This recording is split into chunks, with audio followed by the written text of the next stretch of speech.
Hello everyone.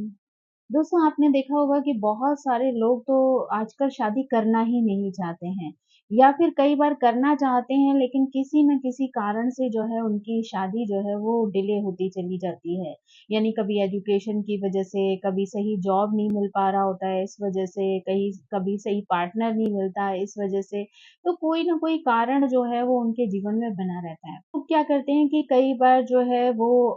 उपाय किसी से पूछकर, जानकर, सुनकर जो है वो करना शुरू कर देते हैं, लेकिन फिर भी उनको जो है वो उस चीज़ में सफलता नहीं मिलती, यानी उनकी शादी का जो योग है वो नहीं बन पा रहा होता। तो ऐसे में जो है किसी भी चीज़ का अगर आपको इलाज करना है, तो उससे पहले उसका रीज़न जानना जो है वो बहुत ज़्यादा इम्पोर्टेंट हो जाता है। तो इसी तरीके से हमें जो है अगर शादी के बारे में जानकारी करनी है, यानी शादी में जो है वो डिले क्यों हो रहा है, क्योंकि कई बार देखा जाता है कि सब कुछ ठीक है, जॉब भी है लड़के के पास में, लड़की के पास में, अ, एज भी उनकी है प्रॉपरली, एजुकेशन भी अच्छी है, परिवार भी अच्छे हैं, लेकिन उसके बाद भी जो है वो शादी की स्थितियाँ जो है वो उनके जीवन में सही समय पर नहीं बन पा रही होती हैं। तो इस वजह से माँ-बाप भी काफ़ी परेशान रहते हैं, उनको नहीं समझ आता कि किस तरीके से जो है वो उसका सॉल्यूशन जो है वो ढूँढें। तो इसके लिए जो है सबसे पहले जो ज़रूरी चीज़ है वो ये है कि आप उसका कारण जानने का प्रयास करें। यानी अगर आप किसी भी चीज़ का कारण जान लेंगे तो उसका सॉल्यूशन ढूँढना जो है वो आपके लिए आसान हो जाएगा। तो सबसे पहले आप ये जानने की कोशिश करें कि चार्ट में ऐसे कौन से योग बन रहे हैं बच्चे के कि जिसकी वजह से उसकी शादी में जो है वो डिले हो रहा है। ताकि अगर आपको कारण पता चल जाए तो आप उस चीज़ का उपाय करके जो है उस परेशानी से जो है निजात पा सकते हैं, उस समस्या को अपने जीवन से दूर कर सकते हैं।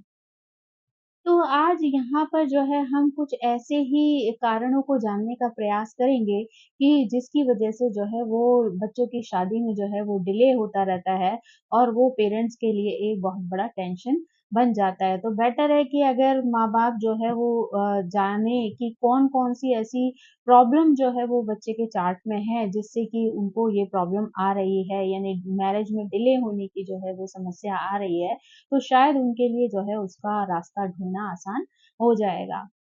7th हाउस को जो है ज्योतिष में विवाह के लिए रखा गया है, यानी उसे मैरिज का हाउस माना गया है। तो यहाँ से जो है व्यक्ति की शादी कब होगी, कैसे होगी, किस तरीके के पार्टनर के साथ होगी, ये सारी चीज़ें जो हैं वो देखी जाती हैं। तो यहाँ पर अगर हम 7th हाउस को समझने का प्रयास करें, तो शायद हम जो है वो परेशानी ढूँढ सकते हैं कि किस वजह से जो है वो बच्चे की शादी में जो है वो देरी हो रही है। तो उसके लिए जो है अगर हम देखें तो अगर किसी भी मैलेफिक ग्रह का जो है इफ़ेक्ट अगर 7th हाउस पे आ रहा होता है, तो ऐसे में जो है वो शादी में डिलेज़ जो है वो होने लगते हैं। तो जैसे अगर हम शनि ग्रह की बात करें, तो शनि ग्रह जो है वो एक धीमा ग्रह है, यानी शनैः-शनैः चलने वाला जो है ग्रह है, तो वो रिज़ल्ट भी जो है वो काफ़ी धीरे देता है। तो इसलिए अगर मान लीजिए 7th हाउस में आप शनि को देखते हैं, तो यहाँ पर जो है वो शनि की वजह से शादी में जो है वो देरी हो सकती है या किसी भी प्रकार से शनि का संबंध अगर 7th हाउस से बन रहा हो, तो ऐसे में जो है वो शादी में देरी होने का रीज़न बन सकता है। तो यहाँ पर जो है व्यक्ति को शनि से संबंधित कुछ ऐसे उपाय करने की आवश्यकता पड़ सकती है कि जिससे कि हम उन चीज़ों को जो है वो व्यवस्थित कर सकें और शादी के लिए जो है वो सही योग जो है वो बन जाए। अगर जो है हम चार्ट में देखें कि राहु के साथ जो है वो सूर्य का कनेक्शन जो है वो किसी भी प्रकार से बन रहा है और अगर वो लोग किसी भी तरीके से जो है वो 7th हाउस से कनेक्टेड हैं, तो भी ऐसे में जो है विवाह में देरी होना जो है वो स्वाभाविक हो सकता है। नहीं, यानी यहाँ पर जो है वो विवाह में जो है वो देरी हो सकती है। अगर जो है 7th हाउस में मंगल और राहु देखने को मिलते हैं, तब भी जो है वो विवाह में देरी हो सकती है। यानी अगर यहाँ पर मंगल है तो ऑब्वियसली जो है बच्चा जो है वो मांगलिक होगा और जनरली मांगलिक की शादी जो है वो डिले होती है। यानी अगर देर से शादी होगी, तो ही उसके लिए जो है वो अच्छा भी रहता है। तो अगर यहाँ पे जो है वो राहु या मंगल जो है वो 7th हाउस में मिलते हैं या फिर किसी भी तरीके से उनका 7th लॉर्ड के साथ किसी तरीके का कनेक्शन बन जाता है, तो ऐसे में भी जो है देखा जाता है कि व्यक्ति का जो विवाह होता है, वो थोड़ा डिले हो जाता है। अगर जो है 7th हाउस और 8th हाउस के जो लॉर्ड है ना, उनका अगर किसी प्रकार से जो है एक्सचेंज हो रहा हो या किसी प्रकार से कनेक्शन बन रहा हो, तो यहाँ पर भी शादी के देर से होने की जो है वो संभावना बन जाती है। यानी शादी जो है वो यहाँ पर देर से हो सकती है। यानी सिंपल वे में कहें तो अगर 7th हाउस का लॉर्ड जो है वो 8th हाउस में बैठा हुआ हो और 8th हाउस का लॉर्ड जो है वो 7th हाउस में बैठा हुआ हो, तो यहाँ पर जो है वो शादी जो है वो देर से होगी, यानी विवाह के जो योग बनेंगे वो थोड़ा सा देर से बनेंगे। अगर जो है कहीं पर शनि और चंद्रमा का अगर योग बन रहा हो, तो भी यहाँ पर जो है वो शादी के देर से होने की जो है वो संभावना देखी जाती है। यानी शनि और चंद्रमा का जो योग होता है वो कहीं न कहीं विष योग बनाता है। तो ऐसे में भी जो है वो शादी में जो है कई तरीके की बाधाएँ जो हैं वो देखी जा सकती हैं। यानी शादी के लिए जब लोग लड़का या लड़की देख रहे होते हैं या कोशिश कर रहे होते हैं, तो ऐसे में भी जो है वो कई तरीके की विघ्न बाधाएँ आती हैं या कई तरीके की समस्याएँ जो हैं वो खड़ी हो जाती हैं, जिसकी वजह से जो है वो विवाह जो है वो लेट होना शुरू हो जाता है। यानी विवाह के योग ही नहीं बन पा रहे होते हैं, कुछ ना कुछ यानी लड़का पसंद आ गया तो उसका जॉब पसंद नहीं आया, जॉब पसंद आ गया तो लड़के की परिवार पसंद नहीं आया या सेम सिचुएशन लड़की के साथ भी हो सकती है। तो ये सारी जो स्थितियाँ बनती हैं ना, उससे भी जो है वो विवाह में जो है वो देरी देखी जा सकती है। तो इसलिए अगर यहाँ पर किसी के भी चार्ट में ऐसी स्थिति बनती है, तो यहाँ पर पहले ज़रूरी होता है कि आप विष योग से संबंधित जो उपाय हैं, उनको करने का प्रयास करें, जिससे कि वो चीज़ें जो हैं वो आपके लिए सॉल्व हो सकें। यानी जिस वजह से भी जो है वो आपकी मैरिज में जो है कोई देरी हो रही है, तो उसका जो है सॉल्यूशन ढूँढा जा सके। अगर जो है 7th हाउस या 7th हाउस का जो लॉर्ड है, वो किसी भी तरीके से अगर मैलेफिक सिचुएशन में हो, यानी मैलेफिक ग्रह की दृष्टि पड़ रही हो या मैलेफिक ग्रह जो है वो वहाँ पर मौजूद हो, तो ऐसे में भी जो है वो शादी में देर होना जो है वो स्वाभाविक हो सकता है या कई तरीके की शादी में अड़चनें आ सकती हैं, जिसकी वजह से कि वो योग जो है वो डिले होता चला जाता है। तो उस वजह से भी जो है लोगों को शादी में जो है वो देरी की संभावना दिखाई दे सकती है। कुंडली में अगर जो है वो मंगल का दोष हो यानी मांगलिक दोष हो, यहाँ पर भी शादी के देर से होने की संभावना होती है, जैसा कि मैंने आपको बताया 7th हाउस को लेके। कुंडली में अगर 1, 4, 7, 8 और 12 में अगर मंगल होता है, तो यहाँ पर जो है वो मांगलिक दोष बन जाता है। ऐसे में जो है मांगलिक दोष होने की वजह से जो है विवाह में देरी देखी जा सकती है।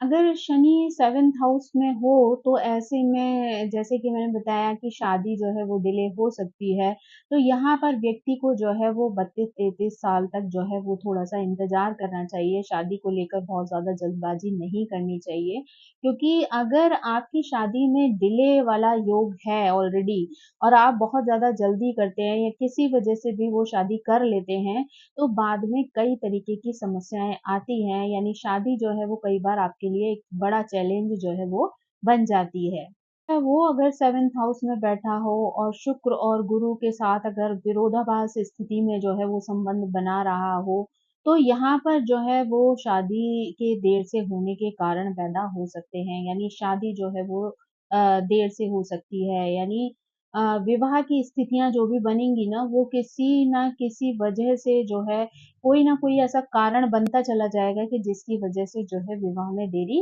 होती जाएगी। 7th हाउस का जो लॉर्ड है ना, वो अगर कमज़ोर होता है या वक्री अवस्था में होता है या अस्त होता है, ऐसी स्थिति में भी जो है विवाह के देर से होने की स्थिति बन सकती है या कई तरीके की जो है वो बाधाएँ जो है वो शादी तय होने के बीच में आ सकती हैं। चंद्रमा जो है वो अगर 8th हाउस में या 12th हाउस में होता है और शुक्र और शनि से उसका किसी भी तरीके से संबंध बन रहा होता है, तो यहाँ पर भी जो है वो विवाह का जो समय है वो देर से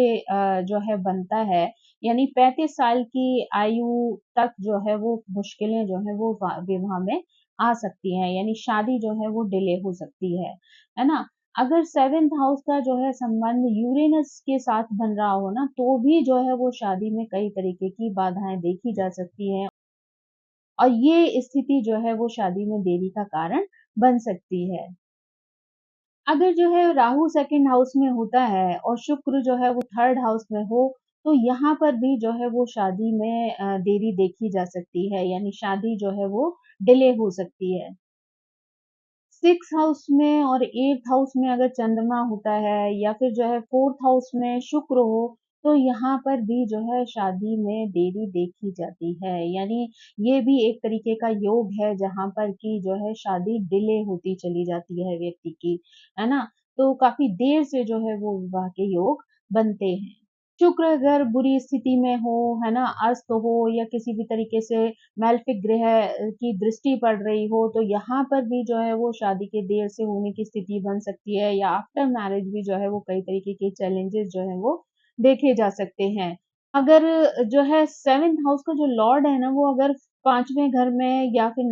9वें घर में हो, तो यहाँ पर भी जो है वो शादी में देरी कराते हैं। यानी कोई न कोई ऐसी बाधाएँ, कोई न कोई ऐसी प्रॉब्लम्स जो है वो आती जाती है कि जिसकी वज़ह से वो शादी जो है वो देर से हो पाती है। सूर्य और शनि की जो स्थिति होती है ना, वो भी कई बार शादी में देरी का कारण बनती है। यानी वो जो ग्रह हैं, वो भी अगर एक-दूसरे के विपरीत हों, तो यहाँ पर भी शादी में देरी की स्थिति बन जाती है। ये कुछ ऐसी जो सिचुएशंस हैं, ये कुछ ऐसे जो है वो कॉम्बिनेशंस हैं ग्रहों के या जगहों के, जहाँ पर कि शादी में डिले जो है वो संभव है। यानी हो सकता है कि किसी अच्छे ग्रह का जो है वो प्रभाव पड़ जाए या फिर गोचर में कोई जो है एक अच्छी सिचुएशन बन जाए, तो ऐसी स्थिति में जो है वो शादी संभव हो जाए, है ना? लेकिन कई बार जो है अगर वो गोचर की स्थिति भी आपके योग्य नहीं है, महादशा भी जो है वो आपके योग्य नहीं है, तो ऐसे में जो है वो ग्रह जो है अपनी स्थितियों की अनुसार जो है वो आपको रिज़ल्ट देते हैं और वो चीज़ें जो हैं कई बार आपकी विवाह में देरी करवा सकती हैं। तो कुछ ऐसे सामान्य से उपाय जो है वो आप कर सकते हैं। बाकी तो बेटर ये होगा कि आप अपनी कुंडली अगर ऐसी कोई भी स्थिति आपको दिख रही है, तो आप अपनी कुंडली जो है वो किसी विद्वान को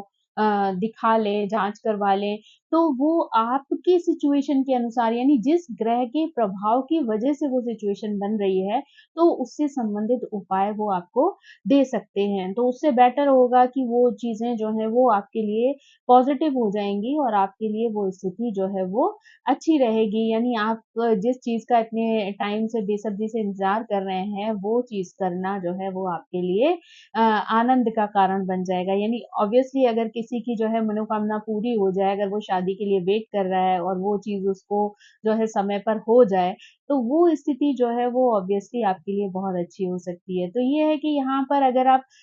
छोटे से उपाय करते हैं, तो वो चीज़ें जो हैं वो आपको बहुत अच्छा पॉज़िटिव रिज़ल्ट जो है वो दे सकती हैं। यानी अगर सामान्य रूप से देखा जाए, मान लीजिए कि अगर 7th हाउस में आपको राहु-केतु की स्थिति दिखाई देती है, तो ऐसे में बेहतर होगा कि आप जो है वो एक ठंडा दूध ले लें और उसमें काले और सफ़ेद तिल डालकर जो है वो भोले बाबा पर चढ़ाएँ, यानी शिवलिंग पर चढ़ाएँ। तो ये स्थिति जो है वो अगर राहु-केतु की वजह से जो है आपके विवाह में किसी तरीके की डिलेज़ आ रहे हैं, कोई प्रॉब्लम आ रही है, तो यहाँ पर आपको उसका पॉज़िटिव रिज़ल्ट मिल सकता है। ऐसे में जो है अगर कोई स्त्री है यानी फीमेल है, तो वो अगर हल्दी से स्नान करना शुरू कर दे और अगर कोई मेल है तो वो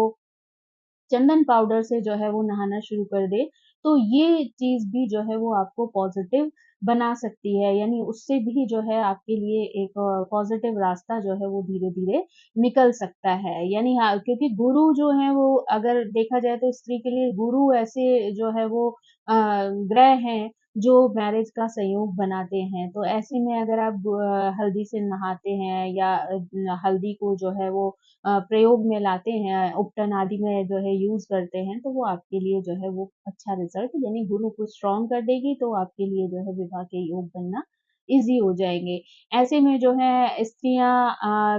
सुहाग का सामान जो है वो मंदिर में जो है माता गौरा को चढ़ा सकती हैं, उससे भी जो है आपको लाभ हो सकता है। यानी शुक्रवार के दिन आप 7 शुक्रवार लगातार जो है वो माता गौरा को जो है श्रृंगार का सामान जो है वो चढ़ाएँ, या फिर छोटी-छोटी कन्याओं को जो है वो सामान जो है वो दान में दें, यानी उनको जो है बिठाएँ, उनका स्वागत करें, उनको मिठाई आदि खिलाएँ और साथ में जो है वो ये सामग्री दें, तो उससे भी आपको उनका आशीर्वाद जो है वो प्राप्त हो सकता है। सावन के महीने में जो मंगल पड़ता है, यानी सावन के महीने में हम लोग नॉर्मली जो है सोमवार का व्रत रखते हैं, लेकिन जो मंगल सावन में पड़ता है ना, उसको मंगला गौरी का व्रत बोला जाता है। यानी उस दिन अगर आप मंगलवार के दिन अगर सावन में व्रत रखते हैं, तो वो मंगला गौरी का व्रत होता है। तो अगर आप वो रखती हैं, तो उससे भी जो है वो शादी के योग जो है वो अच्छी तरीके से बन सकते हैं, यानी उसका भी जो है शुभ प्रभाव आपको देखने को मिल सकता है। आप जो है पीले कपड़े पहन सकते हैं, आप जो है हल्दी का स्नान कर सकते हैं। तो जो है इससे जो है अगर मान लीजिए आपके चार्ट में गुरु खराब हो रहा है, इस वजह से अगर विवाह में डिले हो रहा है, तो आप इन चीज़ों का दान भी कर सकते हैं। तो जो है ये सारी चीज़ें जो हैं आपके जीवन में पॉज़िटिव रिज़ल्ट्स दे सकती हैं। तो वो चीज़ें जो हैं आपके लिए अच्छी साबित हो सकती हैं। तो आई होप कि विवाह में जो देर हो रही है, उससे संबंधित जो जानकारी है वो आपको मिली होगी। आपको समझ आया होगा कि आपके चार्ट में जो है वो किस तरीके की परेशानी है जिसकी वजह से आपका विवाह देर से हो रहा है। तो आप जो है वो किसी विद्वान से जाकर उसके बारे में सलाह ले सकते हैं और जल्दी अपनी समस्या का निदान कर सकते हैं। आई होप आपको ये जानकारी पसंद आई होगी। Thank you so much. Please मेरे चैनल को सब्सक्राइब करें, लाइक करें, शेयर करें और इसी तरह मुझे मोटिवेट करते रहें। Thank you so much. Bye bye.